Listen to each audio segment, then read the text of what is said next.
Hello, everybody. Those of you who know me will know me as the track GA.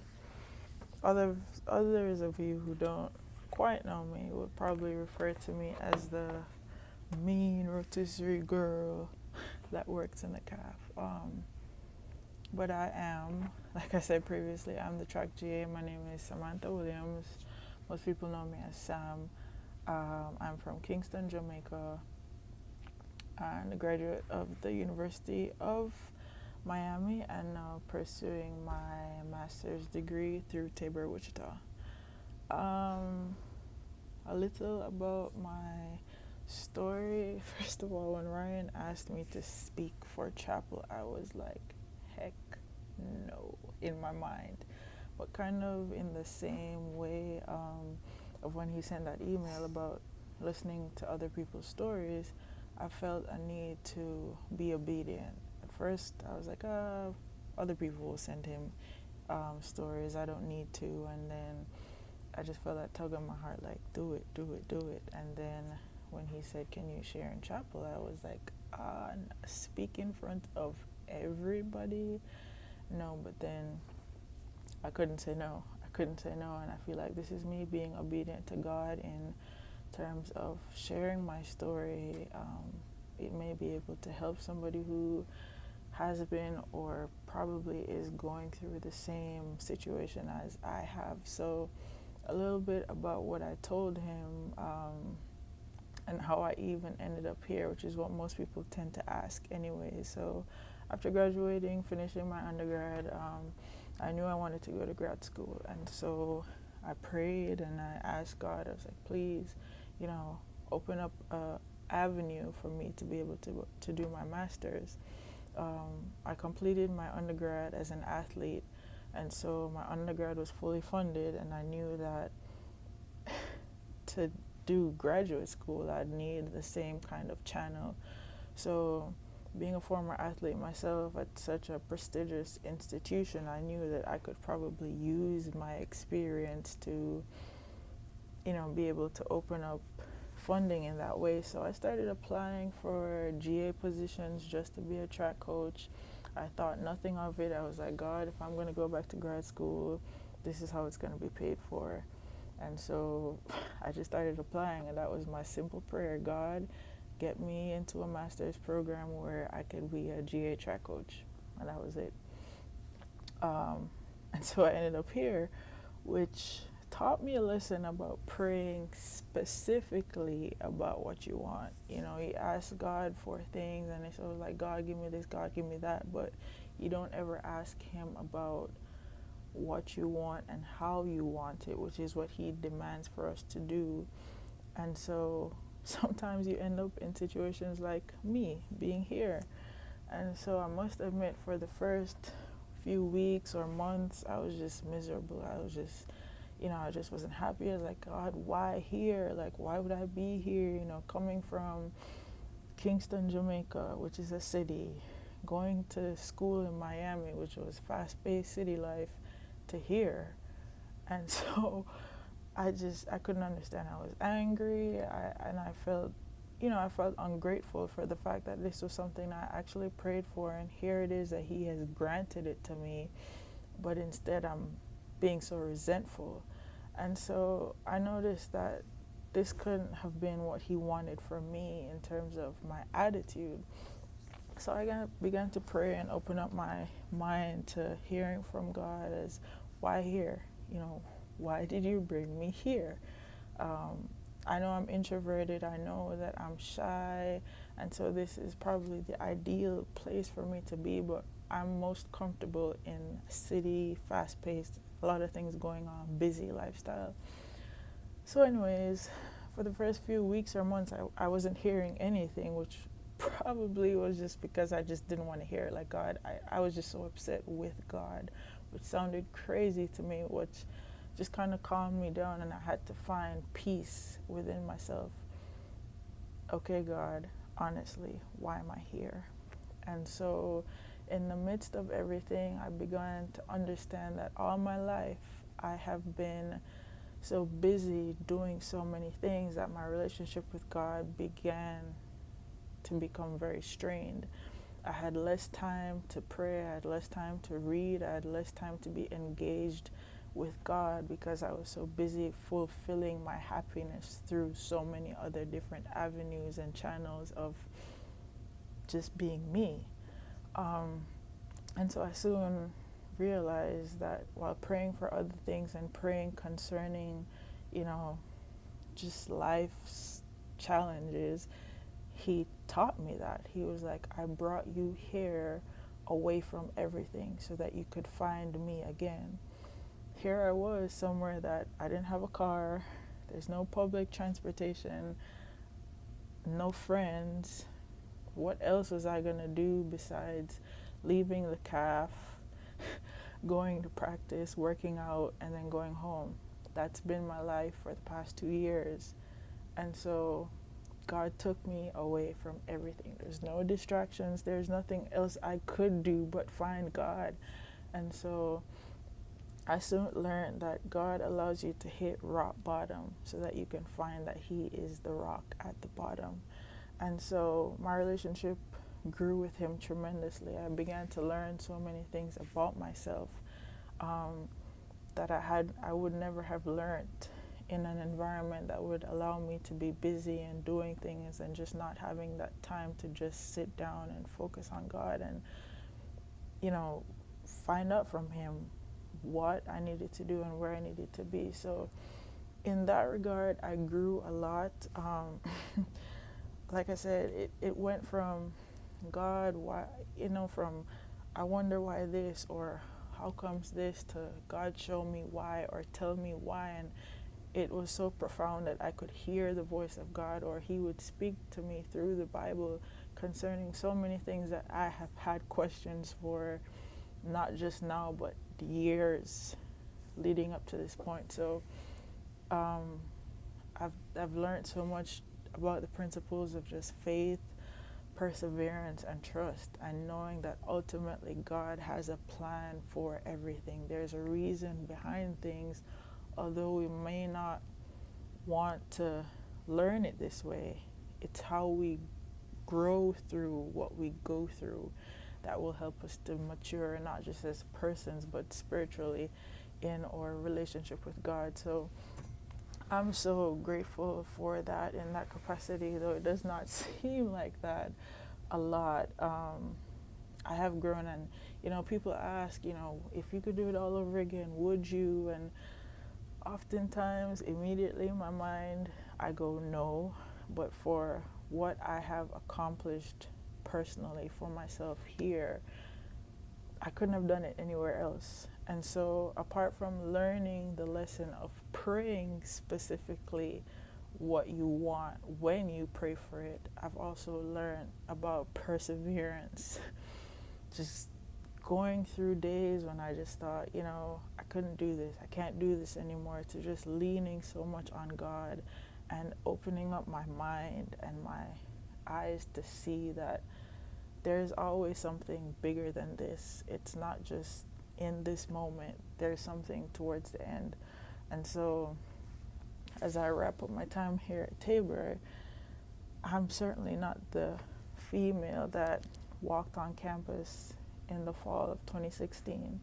Next week I'll cross the stage with honors, completing my master's degree, something that, I thought was unheard of. I knew all through my undergrad that I wanted to get my graduate degree, but who knew I would do this with a 4.0 GPA? That's unheard of. Another reason why I wanted to go to grad school was because I spent so much time involved in track in undergrad that I had no college life. I wanted to not just be wild and free, but be a regular student for once. And being here, I couldn't quite do that. There's not many people my age. Of course you have other GAs, but we're also busy, with our sports and jobs, that there's not much time for that. And then the humility factor, to think, when I just started working in the CAF, it's like, somebody like me of such a high caliber. I'm from a big time school, I already have my undergrad, I'm working on my master's, and I'm chopping chicken every day, making salads in a cafeteria. But that was a humility factor for me. God had to take me down. Not that I was this big, bold, big chested person walking around campus thinking that I was better than anybody, but it also taught me that sometimes God has to put you in positions where you learn character. In order for him to take you here, you have to know how to operate here. And if you can't do that, you can't grow. So, like I said, there's so many small lessons that I have learned during this time that has allowed me to just change my perspective on life, just change my perspective on going through experiences and not just living day to day with no meaning and no understanding, but being able to think, okay, God, why is this happening? Why did you bring me here, and why am I going through this? And understanding my life in that way, that I'm taking lessons from each of these things to apply to other things. And it may sound a little bit crazy or jumbled, but it's helped me so much, and it's helped me to also be able to help others in that way. You're going through this right now, it won't last forever. It's gonna change, it's gonna get better. Pray about it. And these are things that we all say, just cliche, just kind of just off the tip of our tongues, but these past 2 years has taught me so much about really growing through something and encouraging somebody else, because I've done it. And if I can do it, so can you. So that's how I've grown here and understanding my purpose. Why am I here, God? Why am I at Tabor College? I was here as a track coach, and I've accomplished so much in these 2 years that coaches in their whole tenure have not accomplished. Right now I have 3 conference championship titles attached to my name. Avery France has won the triple jump 3 times, twice indoors and once outdoors, with me coaching him as his coach. Just last weekend, he won his last KCAC conference title, outdoing his competition by almost 2 feet, improving his PR by almost 2 feet, and now we're headed to Orange Beach, Alabama at the end of the month for nationals. I've coached kids, and even in that way, there are times when I went to practice and I'm like, God, I'm not certified to be a coach. I've never done any kind of coaching course. How am I teaching these kids to do this? At the end of practice, I look back and I think about all that I've said, and it wasn't me. That was God speaking through me to these kids. Last year, Amy Horner, volleyball All-American, I've heard so much about her. She falls in my lap as my athlete. Runner-up KCAC champion, 5th at the national championships. So with me coaching her, this is somebody who's only done track since a kid, was an All-American myself in college, but no formal training to be a coach. Sarah Bird, a freshman, 3rd at the KCAC championships last weekend, and I could go on and tell you about kids who have accomplished things under my tenure that I never thought would have been possible. And so I tell people about what I've done as a coach, and they go, why aren't you thinking about this long term? No, not me. I don't want to coach, but again, in learning all of this, I've learned that there's purpose in your journey. God has marked me for something else, but in this season, this is what I needed to learn. This is the impression that I needed to make, and this is the position that I had to be in order to move somewhere else. I may not understand everything now. It may not all make sense right now, but a couple years from now, I can look back and say, well, 2 years ago, oh, that's why I learned this. Oh, that's why this makes sense. So my my story, what I'm encouraging you all today is you might be in a position like I am, you aren't. Probably this is related to some other aspect of your life where things just don't make sense. It could be your family, it could be, even here, just being a student, kind of like me, it doesn't make sense. Why am I here? But pray, ask God to reveal to you your purpose. You are marked for something, you're marked for greatness, but until you recognize that with God, it won't ever make sense. And so you'll just be aimlessly like another body walking around campus with not being able to fulfill that purpose. And trust me, it's been rewarding personally and professionally, as I've shared with you in both aspects of being here, just understanding the purpose of God and my reasoning for being here. So I encourage you to, spend some time to just pray and just to ask God to show that to you. Why am I here, Lord?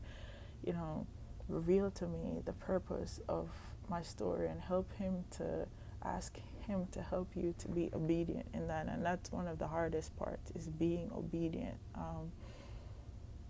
It's not the easiest for me to sit here and tell you this. It's not the easiest for me to wake up every day knowing that my job for 2 years has been working in a college cafeteria, knowing that I'm working on my master's degree. And again, it's not about being bold-faced. It's not about being big-chested. It's about humbling yourself before God, and he'll lift you up. So even being able to share my story in chapel at a college campus, who knew I would have that opportunity? But again, it all comes from being obedient and hearing the voice of God and truly understanding your purpose. So I hope that this was able to encourage somebody. I hope that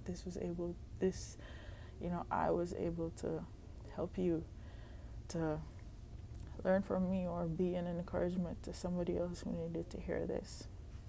Bye. And hey, I promise, when I take my apron off and I'm not in the caf, I am the nicest person. So I may not smile while chopping chicken for 3 hours, but please don't be intimidated by me. If you come up, hey Sam, I promise I'll smile back and I'll probably even laugh. Bye guys.